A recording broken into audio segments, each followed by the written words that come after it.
রুমির প্রত্যেকটা অ্যাকাউন্টে, প্রত্যেকটা কমেন্টে এবং তার যে লাস্ট পোস্ট ছিল হাদির সুস্থতা কামনায়, তার লাস্ট পোস্ট ছিল, আপনারা দেখেছেন। এই লাস্ট পোস্টের কমেন্টে পর্যন্ত তাকে বুলিং করা হয়েছে। গত 13ই নভেম্বর রুমি ধানমন্ডি থানায় একটি জিডি দায়ের করে এবং সেখানে অ্যাকাউন্ট এবং ফোন নাম্বার সহ হুমকি দাতাতে লিস্ট সে উপস্থিত করে। আমি আজকে যে কথাগুলো বলবো সেগুলো পুরো বাংলাদেশের মানুষের জন্য বলতেছি, দেশবাসীকে অ্যাড্রেস করে বলতেছি। এনসিপির ধানমন্ডি থানার যুগ্ম আহ্বায়ক রুমি, উনি আজকে সকালে তার ঝুলন্ত মরদেহ উদ্ধার করা হয় এবং রুমি আসলে আমাদের ফ্যাসিবাদ বিরোধী আন্দোলনের একজন সম্মুখ সারির যোদ্ধা ছিলেন। উনি নতুন বাংলাদেশ গড়ার লক্ষ্যে এনসিপিতে কাজ করতে এসেছিলেন। রুমির এই যে তার মরদেহ উদ্ধার এবং তাকে যে অবস্থায় আমরা দেখতে পেয়েছি, এটাকে এনসিপির জায়গা থেকে, জুলাইয়ের সম্মুখ সারির যোদ্ধার জায়গা থেকে আমরা স্বাভাবিকভাবে নিতে পারছি না।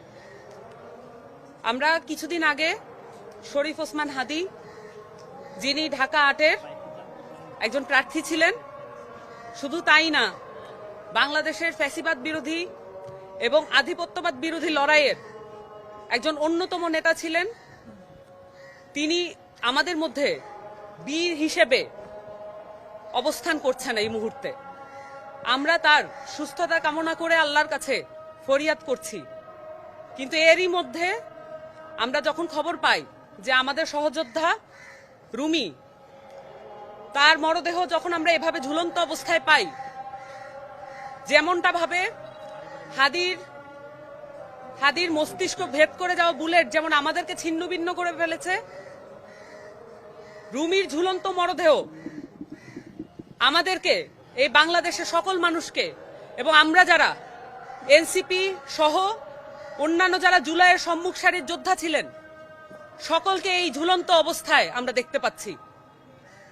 আমরা দেখেছি জুলাই ঘোষণাপত্রে জুলাইয়ের যারা সম্মুখ সারির যোদ্ধা, যারা শহীদ পরিবার এবং যারা আহত হয়েছেন, যারা এই পুরো অভ্যুত্থানে সক্রিয় অংশগ্রহণ করেছেন, তাদের নিরাপত্তার কোনো ব্যবস্থা করা হয় নাই। আমরা এও দেখেছি জুলাই সনদ এবং সংস্কার নিয়ে দিনকে দিন আলাপ কমিয়ে দেওয়া হচ্ছে।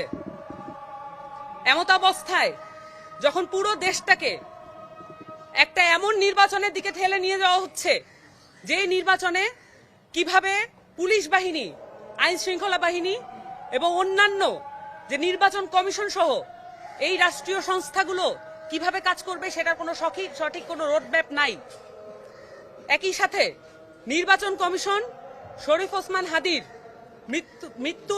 মৃত্যুসজ্জায় অবস্থায় কটাক্ষ এবং উপেক্ষা ভরে যে মন্তব্য করেছে প্রধান নির্বাচন কমিশনার, আর কত উপেক্ষা হলে, আর কত মরদেহ হলে নির্বাচন কমিশন নিজেদেরকে সজাগ দৃষ্টি দিবে? আমরা বারংবার বলে এসেছি এনসিপির জায়গা থেকে, পূর্ববর্তীতে আমাদের যে শাপলা নিয়ে, শাপলা কলি না শাপলা, এই বিষয়ে যখন আলোচনাগুলো চলছিল, আমাদের আলাপগুলো কখনোই নির্বাচন কমিশনের আমাদেরকে কি প্রতীক দেওয়া হবে এই বিষয়ক ছিল না। আমরা বারংবার বলে এসেছি এই নির্বাচন কমিশন কোনোভাবেই একটি ফেয়ার নির্বাচন কমিশন নয়।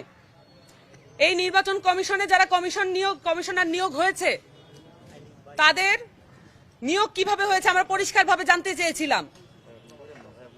রুমির প্রত্যেকটা অ্যাকাউন্টে, প্রত্যেকটা কমেন্টে এবং তার যে লাস্ট পোস্ট ছিল হাদির সুস্থতা কামনায়, তার লাস্ট পোস্ট ছিল, আপনারা দেখেছেন। এই লাস্ট পোস্টের কমেন্টে পর্যন্ত তাকে বুলিং করা হয়েছে। গত 13ই নভেম্বর রুমি ধানমন্ডি থানায় একটি জিডি দায়ের করে এবং সেখানে অ্যাকাউন্ট এবং ফোন নাম্বার সহ হুমকি দাতাতে লিস্ট সে উপস্থিত করে। আমরা যেটা জানি, এইসব কাজ আসলে গোয়েন্দা বাহিনী তথা ডিজিএফআই, এসবির, কিন্তু আমরা আমাদের পক্ষ থেকে তদন্ত করে যে এই তথ্য উপাত্ত তাদের কাছে দায়ের করছি, প্রমাণ যেগুলো হাজির করছি, সেই মোতাবেক আমরা কোনো ব্যবস্থা নিতে দেখছি না। অন্যদিকে সবগুলো রাজনৈতিক দল সবগুলো রাজনৈতিক দল একচ্ছত্রভাবে নির্বাচনের দিকে এগিয়ে যাচ্ছে, কিন্তু আমরা দেখছি আমাদের জুলাই যোদ্ধা যারা ছিলেন, যারা শহীদ পরিবারের উপরে একাধিক হুমকি আসছে। এনসিপির একাধিক নেতাকর্মীর উপরে হামলা এবং হুমকি উভয় চলমান আছে। এটা শুধু এনসিপির ব্যাপার নয়, পরিষ্কার করে বলতে চাই এটা বাংলাদেশের নিরাপত্তার বিষয়।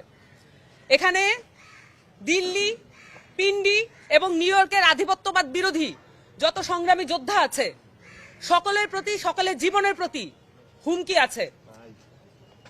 রুমির মরদেহ শুধুমাত্র আমাদেরকে হতাশ করছে না, আমরা বরঞ্চ নিজেদের শক্তিতে আরো বলিয়ান হয়ে উঠছি। রুমি আমাদের হিরো, হাদি যেমন আমাদের হিরো, রুমিও আমাদের হিরো।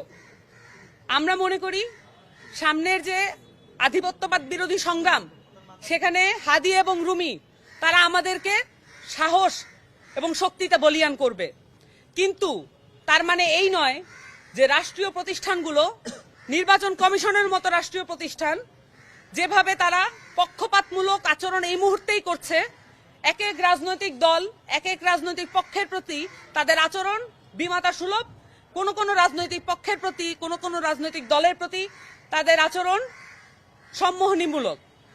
তো সেই ক্ষেত্রে আমি পরিষ্কার করে বলতে চাই, রাষ্ট্রীয় প্রতিষ্ঠানগুলো এবং আমাদের নির্বাচন ব্যবস্থা সংস্কার এবং সনদের প্রতি আমাদের মনোযোগ দেওয়া উচিত। সম্ভবত আমরা সেখান থেকে মনোযোগ সরিয়ে ফেলছি।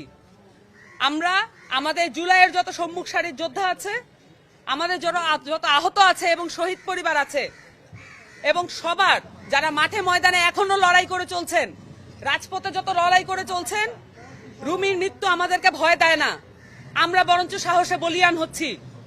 রুমি এবং হাদি আমাদের হিরো।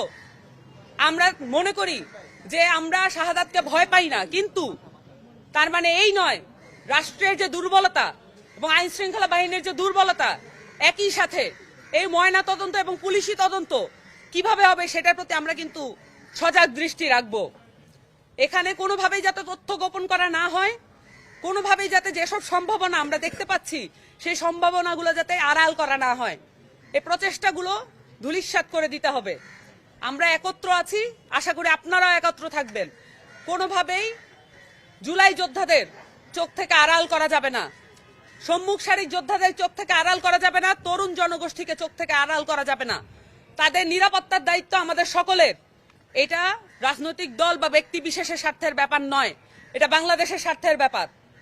আমরা মনে করি যে আপনারা সকলে একত্র থাকবেন এবং আমাদেরকে কন্টিনিউয়াস সাহস এবং মর্যাদা দিয়ে যাবেন, যাতে করে জুলাই যোদ্ধারা যেই ফাইটটা রাজপথে করছে সেটা সংসদ পর্যন্ত নিয়ে যেতে পারে। সকলকে